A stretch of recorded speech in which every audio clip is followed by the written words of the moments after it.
Bonjour tout le monde. J'ai fait une vidéo l'autre jour que je montrais comment ce que je coupais dans la scie, puis comment c'est salaud, hein? Ça fait que ce que ça donne, là j'ai coupé pendant 45 minutes, une heure, j'ai des pièces à faire là, pour un maudit bout, là. C'est plus que le mois certain, là. Mais là, il faut que je m'y mette plus intensivement, mais si vous regardez, c'est prêt en pièces déjà. Vous voyez déjà les reflets bleus dans le morceau qui vient tout juste d'être coupé. Puis tous les blancs sont comme ça. Ça va finir en pendentif. C'est tout coupé comme ça. J'ai de la wilsonite aussi en mauve. Voilà, mauve rose. J'en ai plusieurs morceaux. J'ai coupé juste un petit bloc. Puis j'ai aussi dedans de la pierre de lune qui se trouve à être grise avec les reflets bleus. Voilà, c'est encore... Vous allez voir les reflets, là. C'est bon, c'est de côté. Là, ma lumière est brûlée, ça fait qu'on les voit moins, là, mais c'est bleu, bleu, bleu. Ça fait que ça va faire une tranche. Je peux pas faire de pendentif trop avec ça. Je pourrais, mais elle émince un petit peu. Voilà encore. Ça aussi, ça va sûrement finir... regardez, on voit le bleu, là. Ça va sûrement finir en tranche. On vend ça en tranche comme ça, c'est de toute beauté. Ça rentre bien dans une poche.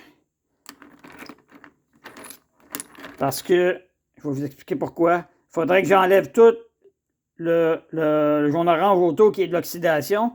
Cette roche-là, comme vous pouvez voir, la couleur, quand on l'a ramassée, c'était sa couleur. Ça fait qu'à savoir que de l'émerveillement dedans comme ça, c'est une autre chose. À force d'en ramasser, on le voit. J'en ai d'autres ici que j'ai pris dans ce chaudière-là. Regardez. C'est assez évident que c'est... c'est évident que c'est vert en dedans, hein? Vous voyez, là, elle a été cassée. Elle a fracturé. On n'a pas le choix d'y casser à la masse, là. Ça fait que celle que j'ai dans la main, c'était comme ça. J'ai tranché, puis l'intérieur était comme ça. Je vais voir si je peux enlever la croûte avec la scie, peut-être. Puis s'il va rester assez large pour faire un pendentif, parce que j'adore la couleur. Ça va faire un beau pendentif. C'est tout à étudier sur le tas, comme on dit. Fait que tout ça, couper ça, m'a pris environ 45 minutes, une heure. Fait que c'est rien d'alarmant. Ça, c'est des morceaux, vous allez voir, là, il y a du bleu, c'est de la labradorite. C'est de la labradorite de la Côte-Nord. Que je coupe parce que là, il y a des parties après la labradorite de la Côte-Nord qui n'a rien de bon. Ça fait qu'au lieu de polir la roche au complet, je vais couper les sections qui ont de la couleur. Là, on ne le voit pas bien, ma lumière ne fonctionne pas, là, mais il y a du bleu dedans. Ça fait que c'est ça. Fait que je voulais faire cette petite vidéo-là. Ça, c'est ma meule pour polir. Vous l'avez vu un peu dans l'autre vidéo. Comme ça, les doigts là-dessus.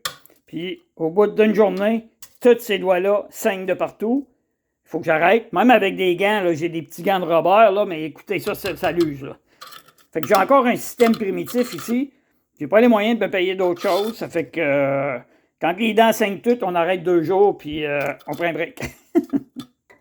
Pas plus dur que ça. Ça fait que je vous remercie beaucoup.